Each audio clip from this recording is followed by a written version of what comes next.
خب خونه اشرف خانم ما پیدا کردیم. سلا علا سترگه چشم ترام بدرگه. حالتون خوب انشالله؟ سلامتی؟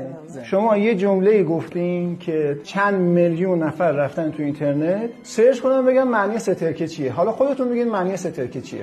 وقتی که مثلا برای چشم و نظر میخواستن اسفند بریزن رو آتیش میگفتن این سترکه اینا 3 تا ترک داره. بعد میگفتن اسفند و اسفندونه، اسفند 33 دونه، اسفند خودش میدونه قیم و خوش و بیگونه، یعنی هر که چشم زده. سل علا سترکه چشم و حسود بترکه. خب چی شد شما به جای حسود گفتین ترامپ؟ از دست تراس عصبانی شد. آشان شنیدیم که میخواین بلاگر بشین، میخواین پیج بزنین، داستان چیه؟ چجوری مثلا؟ نه همه میگن که این جمله رو شما اومدین بگین که بعدش میخواین مثلا پیج بزنین. من پامو که از خونه اشتم بیرون گفتم برای رضای خدا این کارو میکنم.